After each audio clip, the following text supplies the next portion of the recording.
और आज की हाईलाइट था कौमी असम्बली का इजलास। जनाब, गुज़श्ता रोज़ 26वीं आईनी तरमीम का बिल टेबल किया गया और आज जैसे कि एक्सपेक्ट किया जा रहा था कि अपोजिशन और हुकूमत दोनों की जानिब से डिबेट होगी, शाह साहब खड़े हुए असम्बली में आज और उन्होंने अपना मौक़िफ़ बयान करना शुरू किया और उन्होंने कुछ इस तरह से अपनी गुफ्तगू का आगाज़ किया। उन्होंने कहा, जी हमारे पास नंबर्स कम हैं, लेकिन ये जो सेनेट इलेक्शंस ओपन बैलेट से करवाने का मामला है, इससे अपोजिशन एक्सपोज हो गई है। फवाद चौधरी साहब ने हुकूमत का मौक़िफ़ बयान करते हुए कहा कि इसके ऊपर बहस होनी चाहिए थी, ये बड़ा अहम नौइयत का मामला है, सेनेट इलेक्शंस का मामला है, लेकिन अपोजिशन संजीदा नजर नहीं आती और अगर इसमें कुछ मसले मसाइल हैं या ये पास ना हुआ तो अपोजिशन का सारा कसूर होगा। राजा परवेज अशरफ उसके बाद खड़े हुए और कौमी असम्बली के फ्लोर पर उन्होंने इजहार ख्याल करते हुए कहा कि जनाब शाह महमूद कुरैशी ने इतराफ़ किया है कि उनके पास तो नंबर्स ही नहीं हैं और ना होंगे, लेकिन अपोजिशन को एक्सपोज करना चाहते थे तो इससे उनकी नीयत साफ हो गई है। साथ ही साथ दावा करते हैं राजा परवेज अशरफ कि हम और हमारे सारे लोग, यानी अपोजिशन की बात करें, अपोजिशन तैयार थी बात करने के लिए इस तरमीम के ऊपर, इस बिल के ऊपर, लेकिन हुकूमत नहीं करना चाहती क्योंकि इन्होंने एडवांस पकड़ लिया है। अब इस सारे मामले के ऊपर गुफ्तगू करेंगे। आज जो ये लफ्जी जंग होती रही कौमी असम्बली में, बहस कहाँ तक, क्या ये जो डेडलॉक हो गया है इसका क्या हल हो सकता है। जमा खातिर ये भी कि सुप्रीम कोर्ट में भी एक समाअत चल रही है, सदारती रेफरेंस जनाब भेजा गया है और एडवाइस मांगी गई है इसी मामले के ऊपर कि सेनेट इलेक्शंस ओपन बैलेट से करवाए जा सकते हैं, नहीं करवाए जा सकते, उससे मुतल्लिक भी गुफ्तगू करेंगे। बुनियादी सवाल तमाम तर मामले पर कुछ यूं कि ओपन बैलेट के मामले में कायम डेडलॉक का हल क्या होगा। ओपन ऑप्शन है हमारे एनालिस्ट के पास। पैनल पर आज हमें ज्वाइन करें रसूल बख्श साहब, हफीजुल्लाह न्याजी साहब, मजहर अब्बास साहब, महमूद सरफराज साहिबा, रीमा उमर साहिबा और शहजाद इकबाल साहब भी हमारे साथ हैं। शहजाद इकबाल साहब, गुफ्तगू का आगाज आपसे करते हैं, लेकिन इससे पहले कि हम सेनेट इलेक्शन की तरफ बढ़ें, एक आप दारुल हुकूमत में बैठे हैं, बड़ी अहम बैठक दारुल हुकूमत में एक और हो रही है पीडीएम की। जो लॉन्ग मार्च करना था अब उसको महंगाई के लिए लॉन्ग मार्च का नाम दिया जा रहा है, तो आपके पास कोई खबर इससे मुतल्लिक, इनसाइट इससे मुतल्लिक कि वहां पर क्या चल रहा है, क्या आइंदा का हिकमत अमली हो सकती है पीडीएम की? नहीं, फ्रैंकली अलीना, मुझे नहीं पता कि इस वक्त बंद दरवाजों में क्या हो रहा है और मेरे ख्याल से जो भी फैसला होगा वो सामने आ जाएगा, लेकिन उससे पहले चीजें बड़ी वाज़ेह थी। एक कंफ्यूजन है कि आगे कैसे बढ़ना है। ऑपोजिशन ने इनकलाबी एजेंडा पेश किया था, कोई हिकमत अमली वाज़ेह नहीं थी और इसीलिए मेरे ख्याल से वो जिस किस्म के दावे थे कि हुकूमत गिरा देंगे जनवरी तक, वो हुआ नहीं।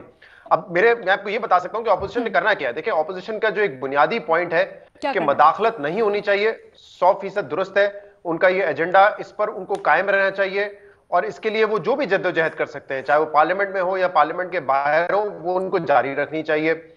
इसमें कोई दो राय नहीं है और कोशिश ये करनी चाहिए कि इतना प्रेशर क्रिएट करें कि आइंदा के जितने भी इंतखाबात हो वो गैर जानिबदार हो, उसमें कोई मदाखलत ना हो। और क्या चीज उनको अपने एजेंडा से निकाल देनी चाहिए, वो ये है कि हुकूमत गिरा देंगे, हुकूमत का तख्ता पलट देंगे, वक्त मुद्दत नहीं पूरी करने देंगे।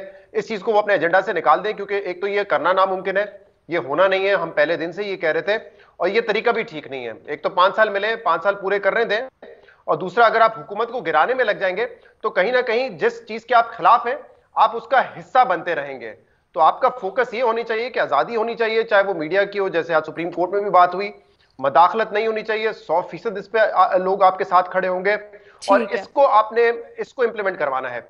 अभी महमल ने पिछली 2 साल से मुझे कह रही थी कि आपके लिए कीनू लेके आऊंगी, अब मेरे ख्याल से 2 दिन पहले उनको ये मौका मिला, वो घर पे आई मेरे, तो यही बात हम लोग कर रहे थे। महमल had a very strong point, वो बिल्कुल ठीक कह रही थी कि कम से कम अब देखें हमें स्पेस मिली है 2018 इंतखाबात के बाद, ये कीनू डिप्लोमेसी चल रही है, तो बहुत दूर की बात है, जो ऑपोजिशन भी, जी बिल्कुल ऐसे ही है, और वो बिहाइंड द कर्टन, ऑरेंजेस, जी तो ये शुक्र करें मैंगो डिप्लोमेसी ना। हाँ, तो मैं ये कह रहा था कि उसमें आप देखें ना, जो बात 2018 के इंतखाबात के बाद मीडिया नहीं कर सकता था, बहुत दूर की बात है, ऑपोजिशन भी अपनी जवाबें नहीं लेके आती थी। अब जब वो बात कर रहे हैं तो मीडिया भी बात कर रहा है कि आजादी होनी चाहिए और फ्री एंड फेयर इलेक्शंस होने चाहिए, मदाखलत नहीं होनी चाहिए। पहले ऑपोजिशन की भी हिम्मत नहीं थी कि वो बात करें। इन चीजों पे फोकस रखें, लेकिन खुदा के वास्ते ये हुकूमत गिरा देंगे, 15 दिन में ये हो जाएगा, 20 दिन में ये हो जाएगा, पहले दिन से कह रहे हैं कि इसमें नाकामी होगी। और इसमें होता क्या है, इसमें वो पार्टीज अचीव करती हैं, वो पार्टी कामयाब होती है जो बीच में अपनी डील निकाल लेती हैं। और आपको नजर आ रहा है कि इस वक्त कैसे आहिस्ता आहिस्ता जो इनकलाबी एजेंडा था वो पीछे चला गया है। आप कहने के इन हाउस तब्दीली लेकर आए तो वो बेनिफिशियरी होते हैं। फिर अगर आप ये इजलास से मुतल्लिक आहिस्ता आहिस्ता डिटेल्स भी सामने आ रही हैं, उसको भी डिस्कस करते रहेंगे, एजेंडा को पूरा नहीं कर सकेंगे। दूसरे सेनेट का आपका जो सवाल है, अब आज सेनेट इलेक्शन पे बात करते हैं। जी जी जी, मेरे ख्याल से ओपन बैलेट वाला मामला हल नहीं होगा, क्योंकि फ्रैंकली ऑपोजिशन नहीं चाहती कि ये मामला हल हो। करना होता तो 10 साल इनके पास इक्तदार था, ओपन बैलेट कर सकते थे जैसे कि इन्होंने चार्टर ऑफ डेमोक्रेसी में कहा था, लेकिन यहां पे इनकी नियत ही नहीं है करने की। तो ये जो भी एक्सक्यूजेस दे के देखें पहले ये हुआ फलान ये हुआ, हमारे 14 सेनेटर जब चेयरमैन सेनेट को इलेक्ट करने की बात हुई थी उस वक्त हमारे 14 सेनेटर्स ये ले गए, तो आप करवा देते, आप पहले तरमीम कर देते ये चीज जो कि आपने चार्टर ऑफ डेमोक्रेसी में लिखी थी, तो वो वक्त भी नहीं आता।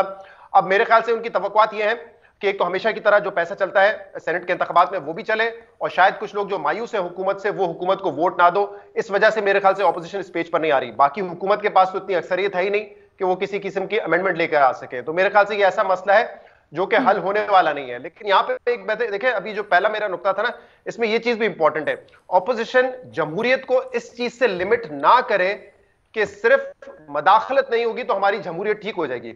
जैसे मदाखलत के आप खिलाफ है, ऐसे ही हमारी जमहूरियत में, हमारी पार्लिमानी निजाम में ना पैसा चलना चाहिए, ना आप ब्यूरोक्रेसी को इस्तेमाल करें, ना किसी और इदारे को इस्तेमाल करें।